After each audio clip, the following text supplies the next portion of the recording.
On number 11, we're asked to find an equivalent. We're given the substitution, and when they give you the substitution, take them at their word.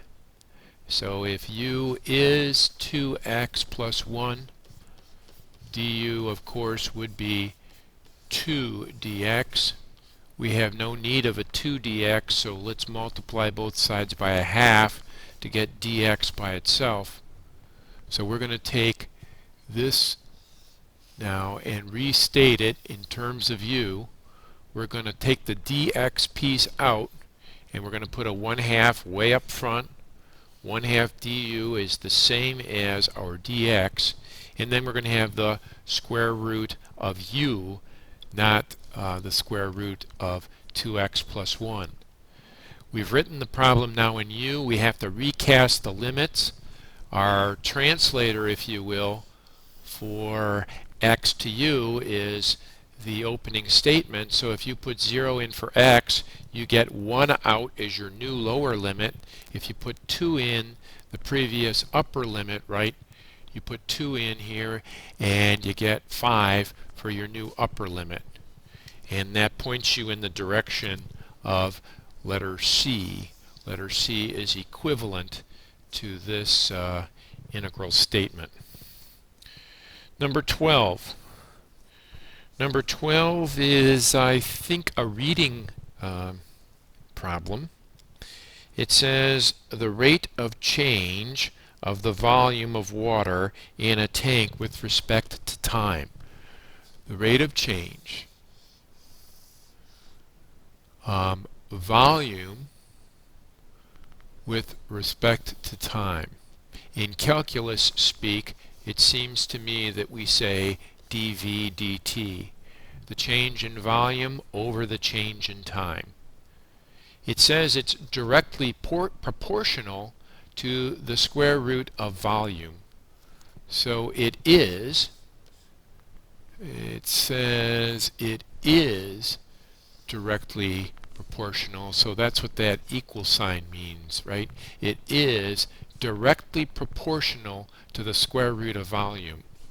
So directly proportional to the square root of volume, and there may be some constant out front. We don't know. It might be 1, but it could be any other number. Now it says which of the following is a differential equation.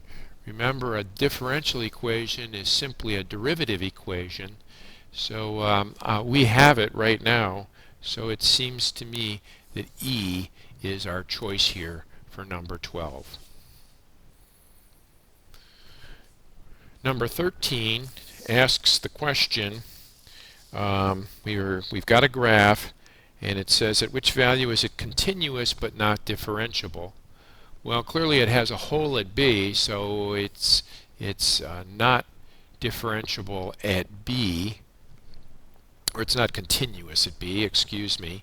At letter C, it's continuous and differentiable, right? We could find a derivative there. It's approximately 0, so it can't be C. D, we have a continuity problem, can't be D. And E, it's clearly differentiable at E, right? We could find a derivative at E. So the only one where it's not differentiable but continuous is at A. So A is our answer here. And this is that idea that if it's differentiable, it implies that it's continuous. But if it's continuous, it does not necessarily mean that it's going to be differentiable. So keep that in mind. That's the concept that's being reviewed here in number 13. In problem 14, we're given a function. Maybe it would be better to write it out this way: x squared times the sine of 2x. And to find the derivative y prime or dy dx, we would say the first times the derivative of the second, and remember the derivative of sine is the cosine of whatever you got times the derivative of what you got, so we have to multiply it by the derivative of 2x, which is 2, and then we have to add to that the second, which is the sine of 2x, times the derivative of the first, which is a 2x, right? So now as we look at all of that, it seems to me that both have, if we're going to write it formally as dy dx rather than y prime, both of them have a 2x common to them, both terms. So we could pull a 2 and one of the x's out from the first term, and this is the first term here, right? So what's left is an x cosine 2x.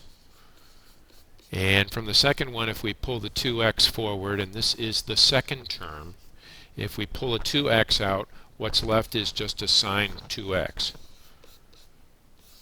And so as we look at the list, it seems to me that letter E is our choice that matches up. And finally, for number 15, we're asked on which intervals is the function decreasing. Well, we already have the derivative, and restating the derivative slightly with a common denominator would be x cubed minus 2 over x. The critical numbers would be where that derivative is either equal to 0 or is undefined. Well, it's undefined at 0, and at the cubed root of 2 you have a 0.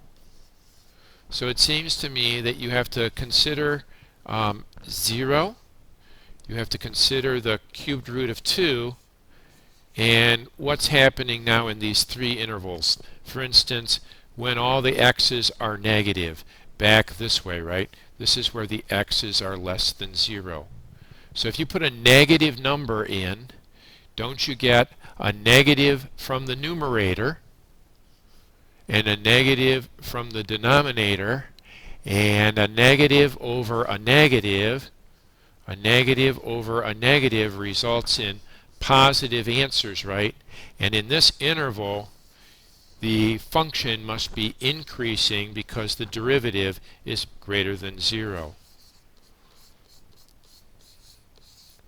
Similarly, if numbers are greater than the cubed root of 2, if they're greater than the cubed root of 2, then the numerator will be positive and the denominator will be positive, and a positive over a positive results in, yes, a positive. So in here we're going to be increasing again, right? Because the derivative is greater than 0. It's those numbers between 0 and the cubed root of 2. For instance, the number 1 is in that interval. And if you put 1 in, you get a negative numerator and a positive denominator. And when that's the situation, right, in this interval, you're going to get negative answers, and it decreases when the derivative is less than 0. So it seems to me that the answer choice here for number 15 must be D, numbers between 0 and the cubed root of 2.